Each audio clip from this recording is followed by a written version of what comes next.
हाय, मैं हूं दानियाल। स्वागत है आपका हमारे YouTube चैनल जिसका नाम है क्वांटम डीएनए विद NTSSP में।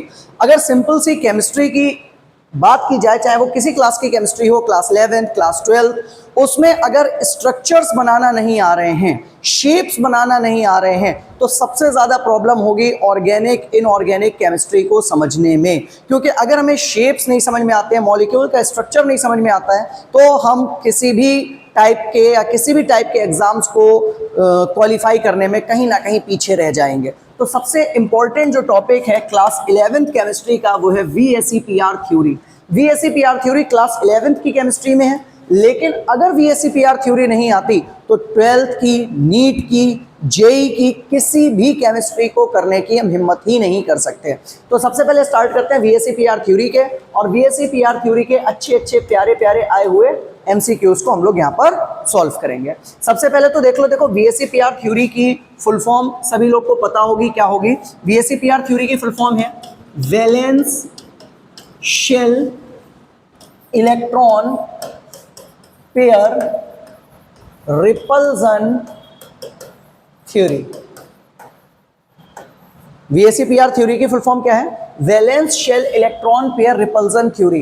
कि जो हमारा वैलेंस शेल है उसमें कितने इलेक्ट्रॉन हैं, वो इलेक्ट्रॉन पेयर आपस में क्या करते हैं? रिपल्सन करते हैं। सिंपल सा हमें ध्यान रखना है VSEPR थ्योरी में, जैसे कोई भी आप स्ट्रक्चर उठा लीजिए, कोई भी स्ट्रक्चर, सपोज करिए हमने यहाँ पर H2O उठा लिया।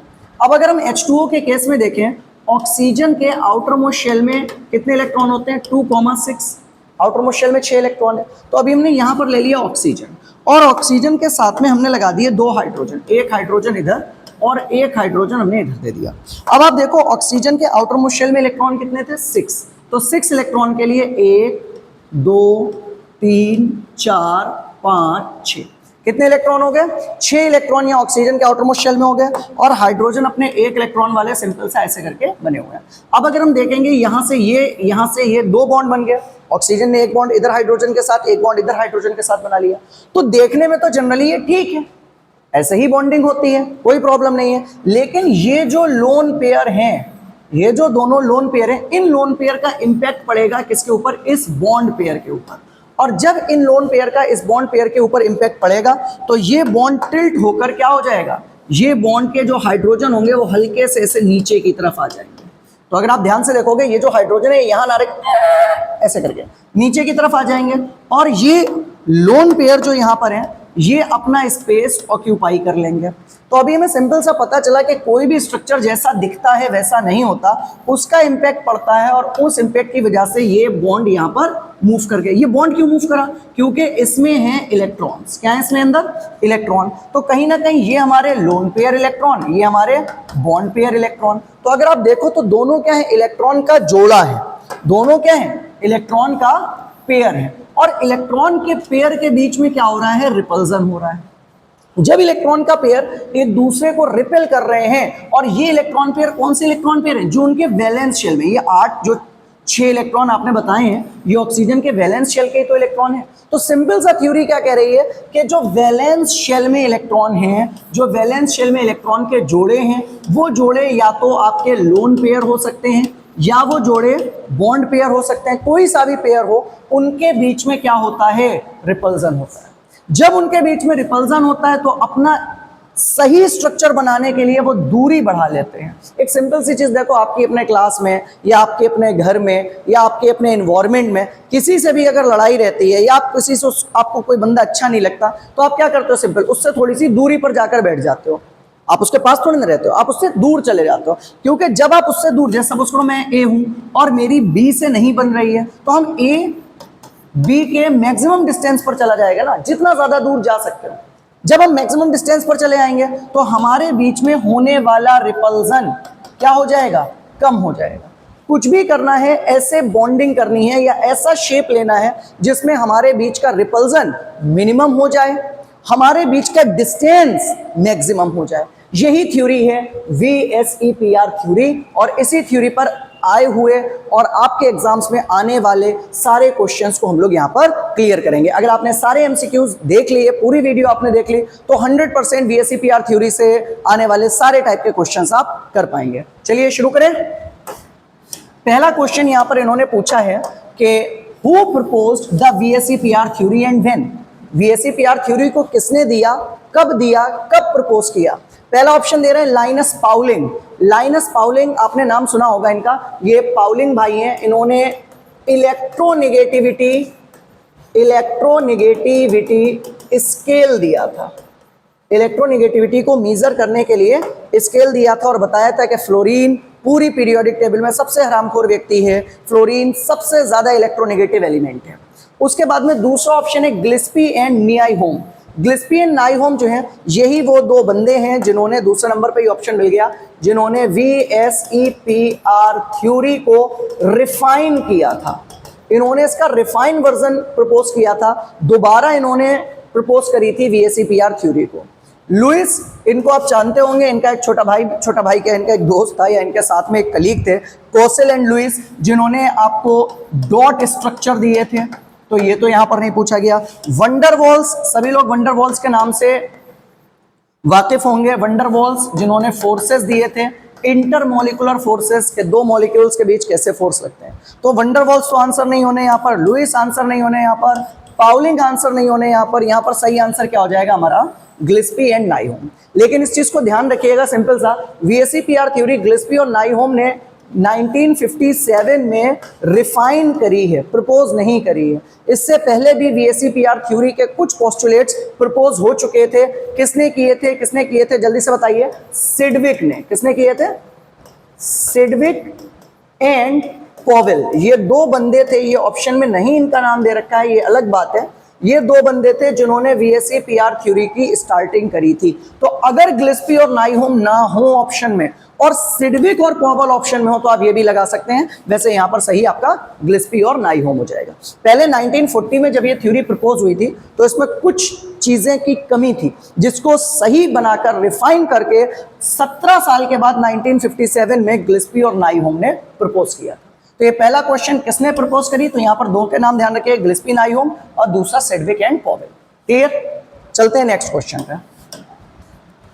अगला क्वेश्चन जो हमारे साथ में है वो कह रहा है VSEPR theory is mainly based on. VSEPR theory किस चीज के ऊपर बेस्ड है। अगर आपने शुरुआत का स्टार्टिंग की 1-2 मिनट की वीडियो देख ली है तो ये क्वेश्चन आप आंखें मीच कर टिक्का मार दोगे। क्यों, क्योंकि आपने पूरा टॉपिक का नाम पढ़ लिया है, valence shell electron pair repulsion, जहां पर इलेक्ट्रॉन के पेयर में क्या हो रहा हो, रिपल्जन हो रहा हो। अगर इलेक्ट्रॉन के पेयर में रिपल्जन हो रहा है तो उसको क्या कहेंगे, VSEPR थ्योरी कहेंगे। पहले ऑप्शन में कह रहे हैं कि हाइब्रिडाइजेशन बताया गया सेंट्रल एटम का। नहीं भाई, हाइब्रिडाइजेशन से कोई लेना देना नहीं है VSEPR का, कोई भी लेना देना नहीं है। दूसरा ऑप्शन कह रहा है repulsion between electron pairs, electron के जोड़ों के बीच होने वाला रिपल्जन, बिल्कुल सही ऑप्शन है यही। लास्ट में क्या कह रहा है, ओवरलैपिंग, ओवरलैपिंग होने से हाइब्रिडाइजेशन होती है, ओवरलैपिंग से VSEPR का लेना देना नहीं है। उसके बाद कह रहा है electronegativity difference of between atom, atoms के बीच में होने वाला इलेक्ट्रोनेगेटिविटी डिफरेंस। ये बहुत सही लाइन दे रखी है, ये लाइन पोलैरिटी के लिए यूज की जाती है। किसके लिए यूज की जाती है, पोलैरिटी के लिए। या कहीं पर अगर आए फजान्स रूल, फरजान सर का रूल अगर कहीं पर आए फजान्स रूल, तो उसके लिए हम लोग ये वाला स्टेटमेंट लगा सकते हैं कि इलेक्ट्रोनेगेटिविटी डिफरेंस हो जाता है अलग अलग एटम्स के बीच में, उसको हम लोग क्या कहेंगे, उसको हम लोग कह सकते हैं पोलैरिटी या फजान्स रूल। लेकिन VSEPR थ्योरी जो बेस्ड है वो किसके ऊपर है, रिपल्जन के ऊपर बेस्ड है। इतनी चीज क्लियर। आइए नेक्स्ट क्वेश्चन को देखते हैं। अगला क्वेश्चन हम लोग का दे रखा है, ये क्वेश्चन बहुत आराम से हो जाएगा अगर आपने टॉपिक को अभी तक पूरा सुन रखा है। कह रहा है ज्योमेट्री, ज्योमेट्री मतलब पर्टिकुलर जो शेप है किसी भी मॉलिक्यूल का, geometry of a shape determined by, किसी शेप की जो ज्योमेट्री होती है वो किस चीज के थ्रू डिटरमाइन होती है। कोई है मेरा मोहब्बत किसी को आ रही है हम पे और वो लगातार कॉल किया जा रहा हुआ है। आइए देखिए इधर, तो geometry of molecule determined by, geometry किस चीज से डिटरमाइन होती है किसी भी मॉलिक्यूल की। पहला कह रहा option number of only bonded pairs in central atom, central atom में जो बॉन्डेड पेयर होते हैं उसकी वजह से होती है। Number of only lone pair in central atom, या सेंट्रल एटम में सिर्फ लोन पेयर के थ्रू होती है। सिर्फ बॉन्ड पेयर या सिर्फ लोन पेयर। तीसरे ऑप्शन में कह रहे total number of bond pair plus lone pair, मतलब लोन पेयर और बॉन्ड पेयर दोनों मिलाकर ज्योमेट्री आती है या वैलेंसी से ज्योमेट्री आती है। अगर आप यहां पर ध्यान से देखें जो हम लोग ने वाटर का स्ट्रक्चर पढ़ा था, अभी स्ट्रक्चर की बात करी थी, इस स्ट्रक्चर की, यहां पर आपने बताया था ऑक्सीजन के आउटर मोस्ट शेल में कितने इलेक्ट्रॉन है, 8 इलेक्ट्रॉन, सॉरी ऑक्सीजन का नंबर 8 है और ऑक्सीजन के आउटर मोस्ट शेल में 6 इलेक्ट्रॉन है। तो 6 इलेक्ट्रॉन में 1 इलेक्ट्रॉन तो ये हो गया जिसने बॉन्ड बना लिया, 2 इलेक्ट्रॉन ये रहे, 2 इलेक्ट्रॉन ये रहे, 1 2 3 4 5 6। ऐसे ही हाइड्रोजन के अगर आप इलेक्ट्रॉन देखिए, हाइड्रोजन का 1 इलेक्ट्रॉन ये और 1 इलेक्ट्रॉन ये। तो अभी अगर हम देखें ध्यान से, ये हाइड्रोजन सीधे क्यों नहीं थे, अभी कुछ देर पहले अगर आपको ध्यान हो हम लोग ने यहाँ पर ऐसे करके ही तो बनाया था, कुछ देर पहले का अगर आपको ध्यान हो ये ऐसे स्ट्रक्चर बनाए थे ना हाइड्रोजन के, ये बनाए थे। बाद में आपने बताया ये जो लोन पेयर हैं, इन लोन पेयर का इफेक्ट पड़ा और ये हाइड्रोजन, ये जो ऐसे सीधे दिखा रही है, ये घूमकर ऐसे नीचे आ गया, तो हमने यहां से हाइड्रोजन को हटा दिया था, याद है आपको। तो ये हाइड्रोजन कहाँ ऐसे टिल्ट होकर नीचे की तरफ आ गए। देखो पहले हाइड्रोजन ऐसे थे ऑक्सीजन के साथ में, ये मेरा हेड ऑक्सीजन से उस पर हाइड्रोजन ऐसे थे, ठीक है, और जब ऊपर से लोन पेयर का इफेक्ट पड़ा तो ऐसे करके नीचे की तरफ आ गया। तो ये स्ट्रक्चर जो बना, अगर हम ध्यान से देखें, ये स्ट्रक्चर इन बॉन्ड पेयर की वजह से बना, प्लस साथ ही साथ इन लोन पेयर का भी इफेक्ट आया।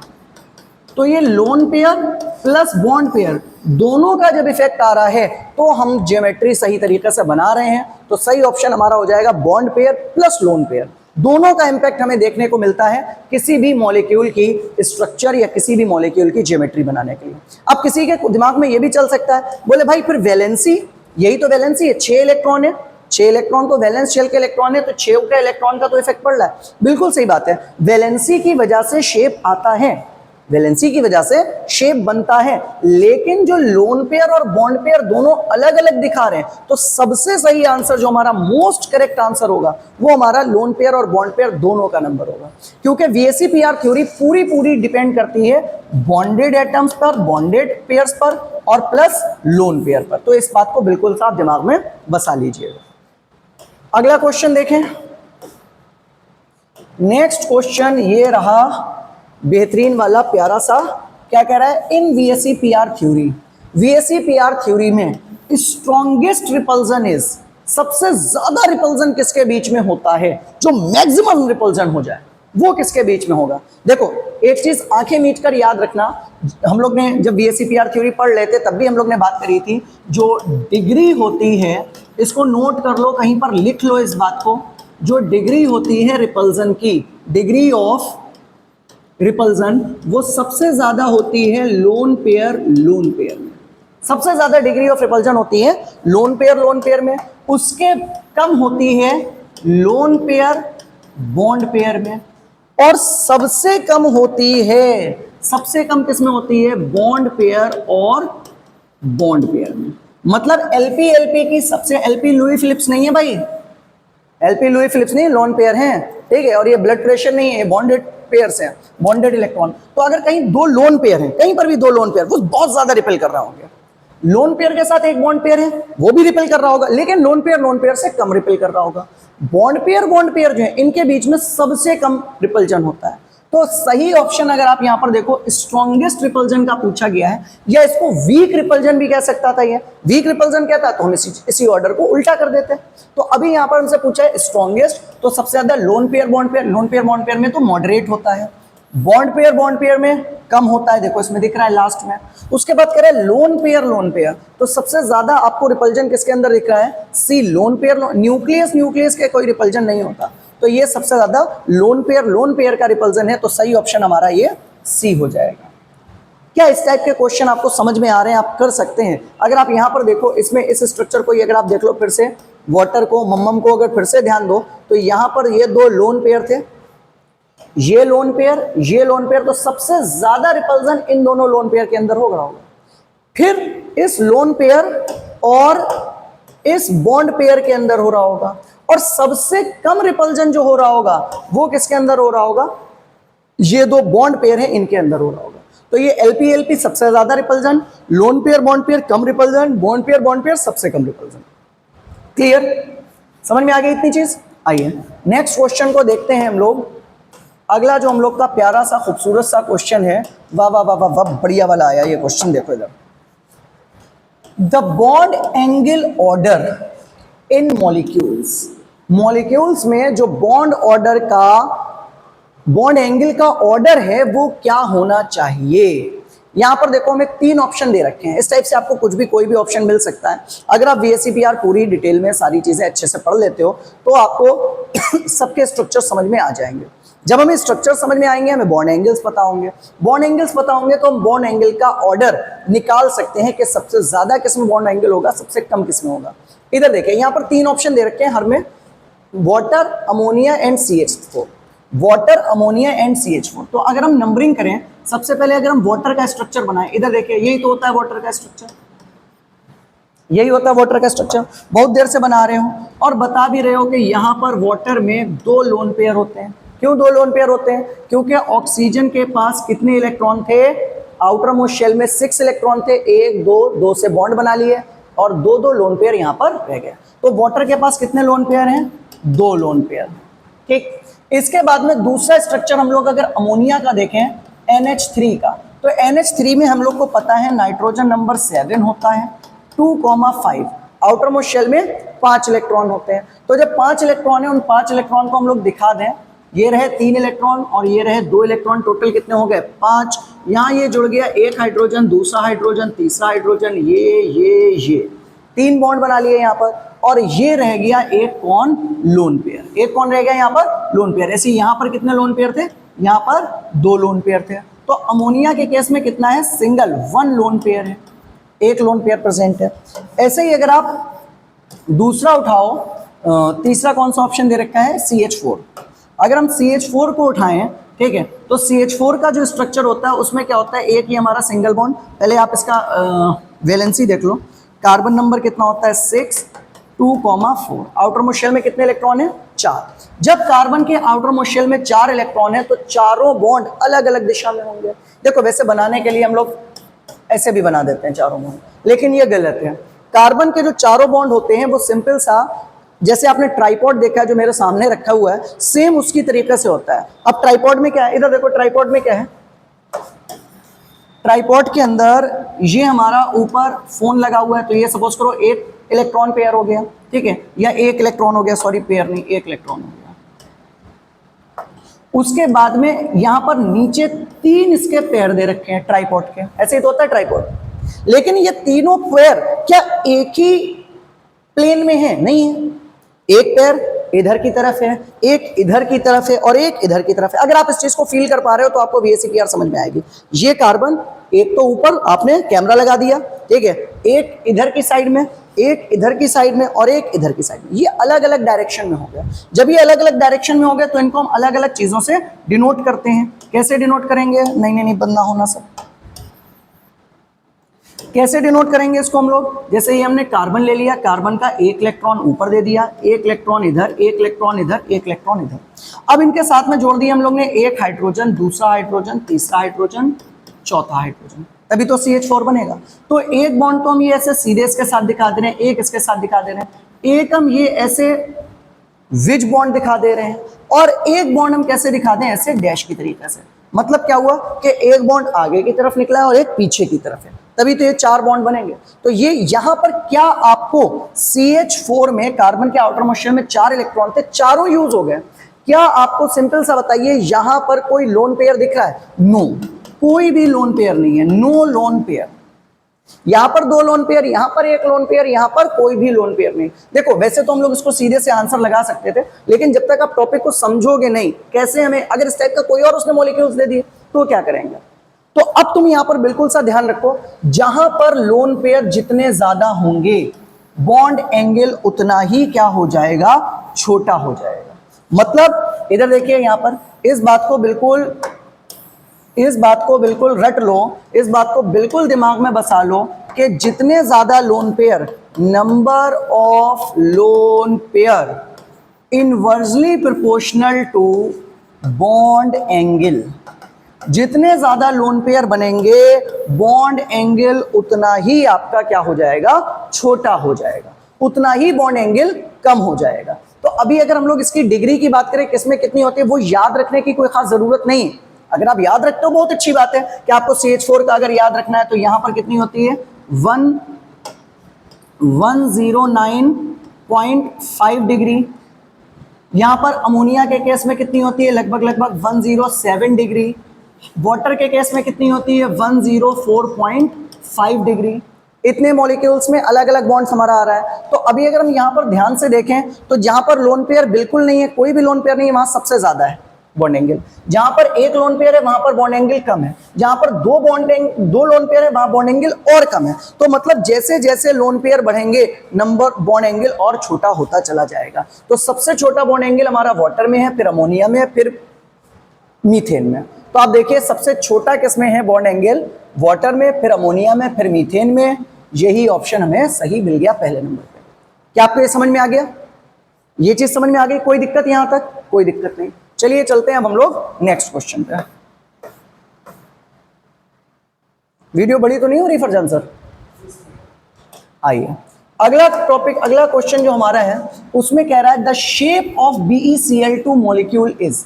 BeCl2 का शेप कैसा होता है? आइए BeCl2 बनाकर देखते हैं। BeCl2 अगर हम लोग देखें यहाँ पर बेरिलियम का नंबर आपको पता है 4 होता है। जब बेरिलियम का एटॉमिक नंबर 4 होता है तो यहाँ पर 2,2 होगा। मतलब बेरिलियम के आउटर मोस्ट शेल में 2 इलेक्ट्रॉन किससे जुड़े हैं? 2 क्लोरीन से, 1 क्लोरीन इधर, 1 क्लोरीन इधर। क्लोरीन के आउटर मोस्ट शेल में 7 इलेक्ट्रॉन, उनको दिखाने की कोई जरूरत नहीं है। ये इससे जुड़ गया, ये इससे जुड़ गया। क्या यहाँ पर बेरिलियम के पास कोई लोन पेयर है? नहीं है। अगर लोन पेयर होता उसका इफेक्ट इन क्लोरीन पर पड़ता, ये बॉन्ड टिल्ट हो जाते हैं। लेकिन लोन पेयर नहीं है तो ये बॉन्ड ऐसे ही रहेंगे और बॉन्ड एंगल हो जाएगा 180 डिग्री का। और यहाँ पर शेप हो जाएगा लीनियर। क्या शेप हो जाएगा यहाँ पर? बिल्कुल स्ट्रेट लाइन में लीनियर शेप हो जाएगा। देखो पहला ही ऑप्शन लीनियर दे रखा है, टिक कर दो। कुछ है इन क्वेश्चंस में, अगर ये क्वेश्चन तुम्हें एग्जाम में मार्क्स देकर जा रहे हैं तो इससे आसान और क्या हो सकता है। सिर्फ कॉन्सेप्ट को क्लियर करना है, ध्यान से एक बार सारी चीजों को पढ़ना है। अगला देखिए, अगला क्वेश्चन। नेक्स्ट क्वेश्चन में हम लोग से पूछा गया the shape of NH3 molecule. Ammonia का शेप कैसा होता है? अभी स्ट्रक्चर हम लोग ने बनाया था। अमोनिया में नाइट्रोजन नंबर 7, 2,5। अब जब 5 है तो 2 इलेक्ट्रॉन, ये 1 2 3 ये इलेक्ट्रॉन, यहां पर हाइड्रोजन, यहां पर हाइड्रोजन, यहां पर हाइड्रोजन, एक बॉन्ड इससे, एक बॉन्ड इससे, एक बॉन्ड इससे। ये हो गया हमारा लोन पेयर। तो अगर आप इसका शेप देखो क्या होगा, क्या यहां पर शेप टेट्राहेड्रल दिख रहा है? बिल्कुल भी टेट्राहेड्रल शेप नहीं है। टेट्राहेड्रल शेप नहीं है। टेट्राहेड्रल शेप में आपके 4 बॉन्ड पेयर होते हैं। यहां पर एक लोन पेयर है और 3 बॉन्ड पेयर है। एक लोन पेयर 3 बॉन्ड पेयर की कंडीशन में क्या होता है कि जो हमारे 3 बॉन्ड पेयर होते हैं ये तो बनाते हैं ट्राइगोनल। क्या बना लेते हैं? ट्राइगोनल। और जो एक लोन पेयर हो जाता है ये लोन पेयर उसको पिरामिडल कर देता है। कैसा कर देता है? कैसा शेप कर देता है इसका? पिरामिड शेप कर देता है, पिरामिडल स्ट्रक्चर कर देता है। तो अगर आप देखो इन 3 की वजह से आएगा ट्राइगोनल, इन 3 की वजह से क्या आएगा? ट्राइगोनल। और ये एक लोन पेयर ऊपर आ रहा है, इसकी वजह से क्या हो गया? पिरामिड शेप हो गया। तो ये हो गया पिरामिडल। तो ट्राइगोनल पिरामिडल में सही ऑप्शन हमें ये बी मिल गया। क्लियर? आइए नेक्स्ट क्वेश्चन हम लोग देखें। नेक्स्ट क्वेश्चन में हमसे पूछा गया है, ये भी शेप के लिए आ गया। अब अगला शेप कह रहा है shape of PCl5 molecule. PCl5 molecule का क्या शेप होगा? ये रहा हमारा PCl5। PCl5 में फॉस्फोरस नंबर होता है 15, 2,8,5। अब जब फॉस्फोरस के पास 5 इलेक्ट्रॉन है तो 5 इलेक्ट्रॉन में अगर हम लोग ध्यान से देखेंगे, एक क्लोरीन यहाँ पर, या पहले आप इलेक्ट्रॉन कर दो 1 2 3 4 5, एक क्लोरीन यहाँ पर, एक क्लोरीन यहाँ पर। इसने 3 बॉन्ड बना लिए क्लोरीन के साथ, ये।